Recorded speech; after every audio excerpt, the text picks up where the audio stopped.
Railway protection force constable సమయస్ఫూర్తి ఓ ప్రయాణికుడి ప్రాణాలను కాపాడింది. కదులుతున్న రైలు నుంచి పడిపోతున్న ప్రయాణికుడిని రక్షించగలిగింది. ఈ ఘటన కర్ణాటకలోని హోస్పేట్ రైల్వే స్టేషన్లో జరిగింది. ఈ దృశ్యాలు సీసీటీవీలో రికార్డ్ అయ్యాయి.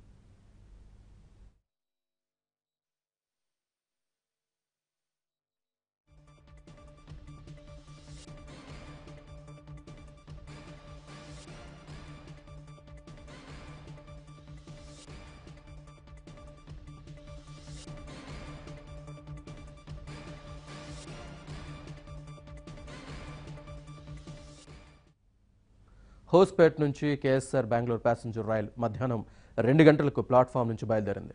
55 ఏళ్ల గౌరవ్ అనే ప్రయాణికుడు 1 నెంబర్ ప్లాట్ఫామ్ నుంచి కదులుతున్న రైలు ఎక్కాడు. ఇంతలోనే స్లిప్ అయ్యి డోర్ నుంచి కింద పడిపోయాడు.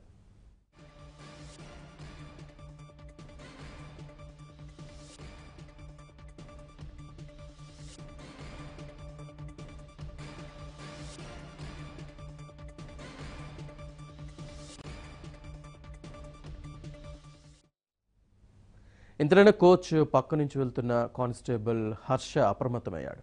రైలుకి ప్లాట్ఫామ్కి మధ్య పడిపోయిన గౌరవ్ని పట్టుకుని పక్కకు లాగేశాడు. గౌరవ్ను రక్షించాడు. కానిస్టేబుల్ హర్ష సమయస్ఫూర్తికి అక్కడ ఉన్న ప్రయాణికులు, రైల్వే అధికారులు మెచ్చుకున్నారు. గౌరవ్ ప్రాణాలను కాపాడుతున్న వీడియో వైరల్ అయింది.